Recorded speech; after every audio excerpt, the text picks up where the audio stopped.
So I just got off the phone with my mom. We were discussing the weekend plans, such as they are. And I got to tell you something. It's stressful enough. It really is.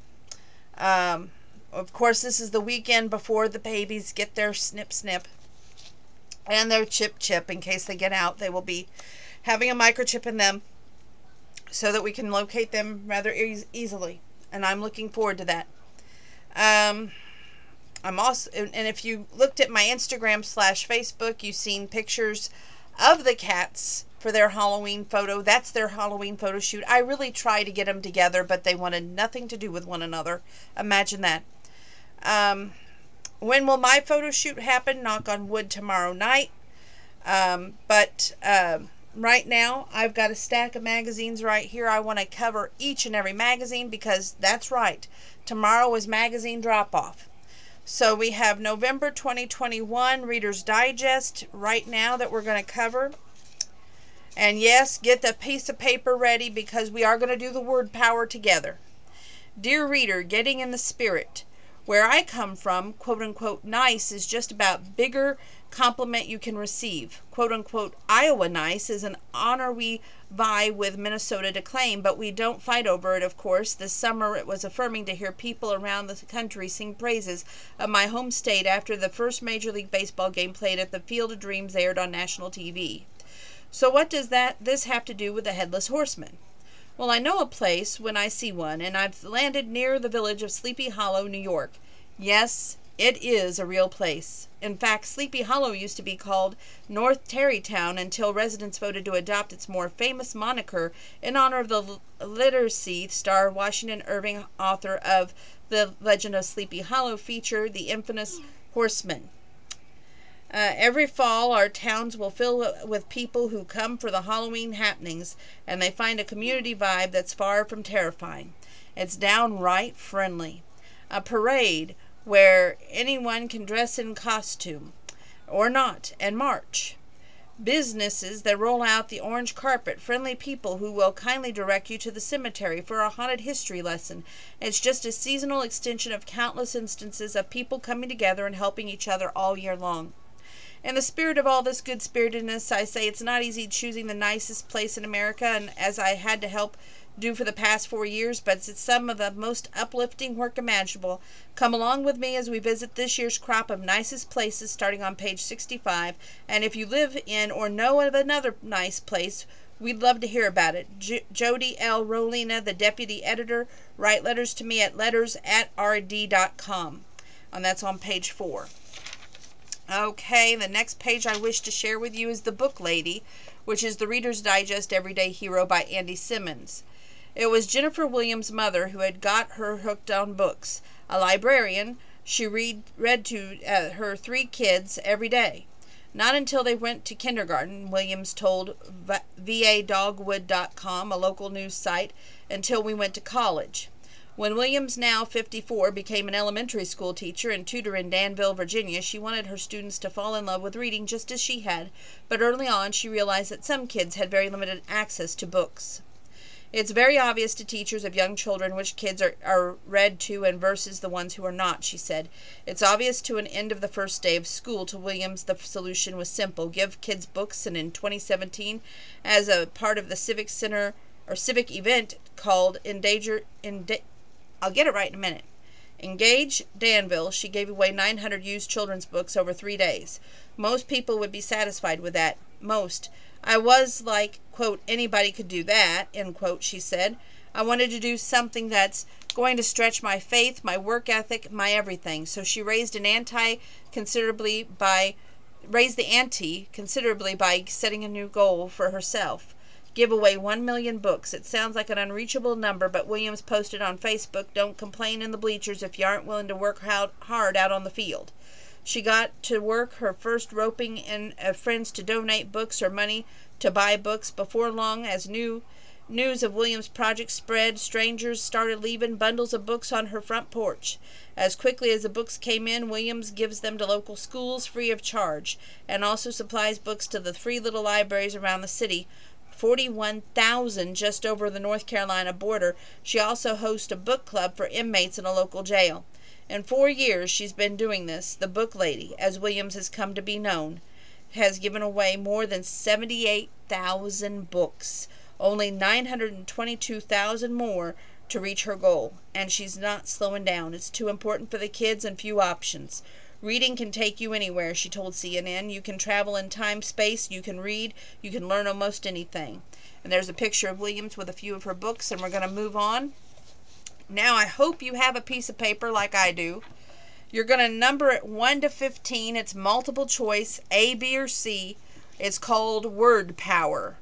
I've always got compliments in my email when we do these, and they say that they enjoy this part of me reviewing the Reader's Digest and sharing the word power, and they're always interested to see how I do as well when this ends. So I've got a sheet of paper right here. I wish I could share it with you, and it's numbered 1 to 15. We're going to grab your safety goggles, fire up your Bunsen burner. We're heading to the science class with the terms related to chemistry, biology, and physics. So if you feel out of your element, don't worry, the words are used outside the lab. After your pop quiz, take a quantum leap to the next page for the answers by Sarah Chaussee. Hypothesis. And that's the first one. It's a noun, spelled Hypothesis.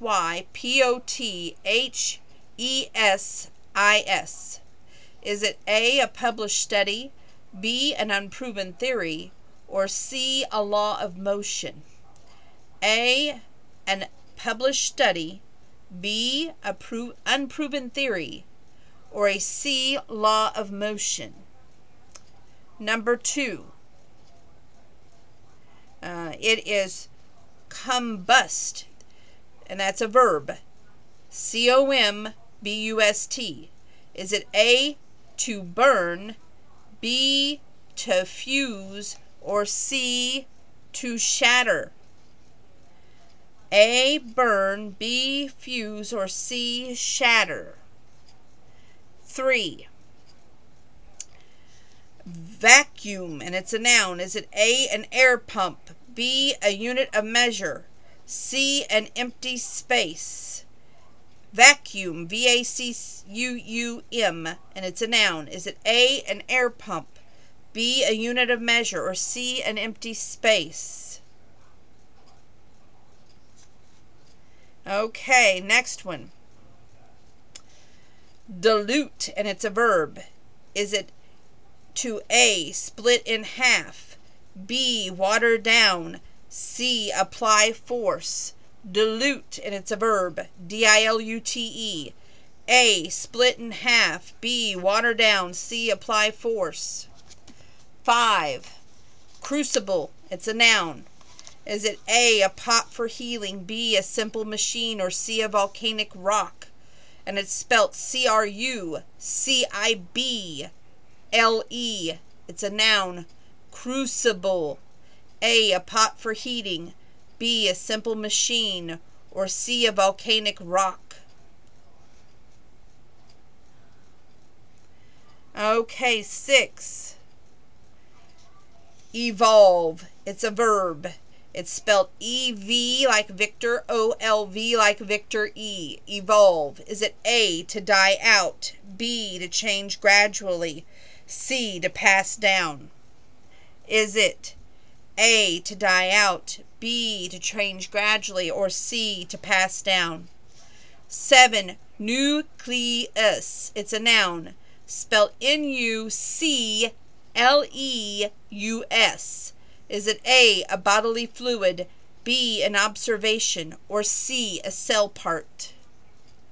A, a bodily fluid, B, an observation, or C, a cell part?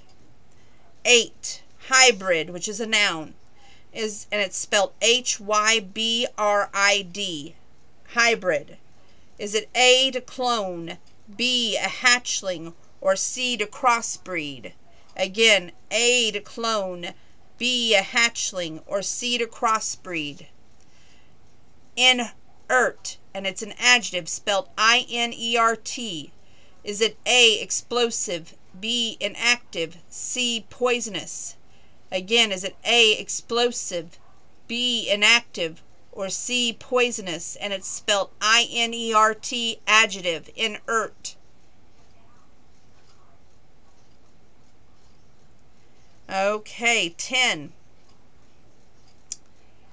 Velocity, it's a noun, and it's spelled V-E-L-O-C-I-T-Y, velocity. Is it to A, speed up, B, friction, or C, pressure? Velocity, is it A, speed, B, friction, C, pressure?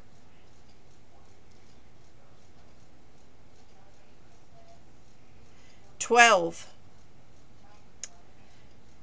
Pathogen, and it's spelled P-A-T-H-O-G-E-N.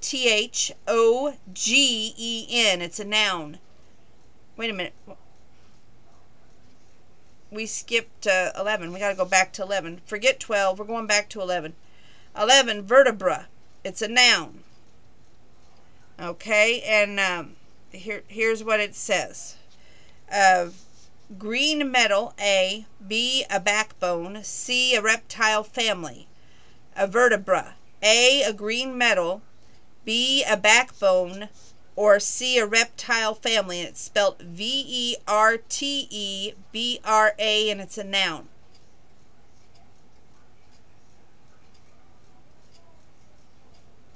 Now 12. Pathogen. It's a noun. Spelled P-A-T-H-O-G-E-N.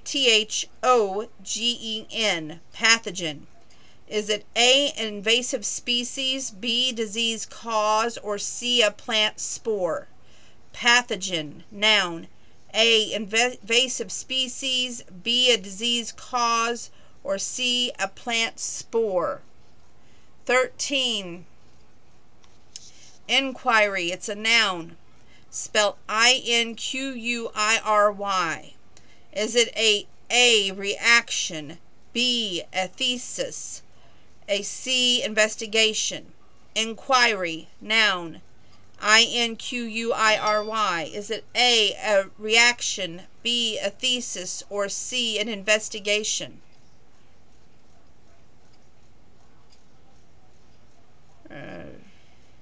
And 14. We're about done. Symbolic. It's an adjective, or symbiotic, sorry. And it's spelled S-Y-M-B-I-O-T-I-C. It's an adjective. Symbiotic. S-Y-M-B-I-O-T-I-C. Is it A, oxygen rich, B, interdependent, or C, evidence based? Again, A, oxygen rich, B, interdependent, or C, evidence based? I'm going to go with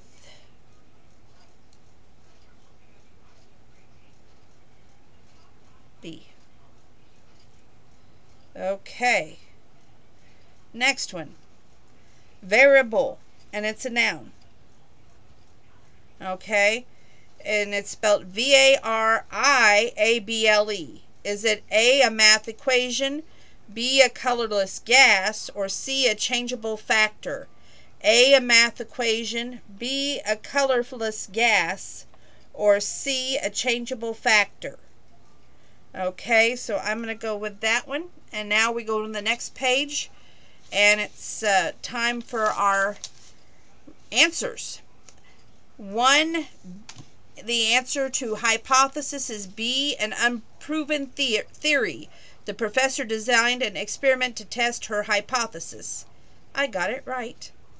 2, to combust is to burn, which is A.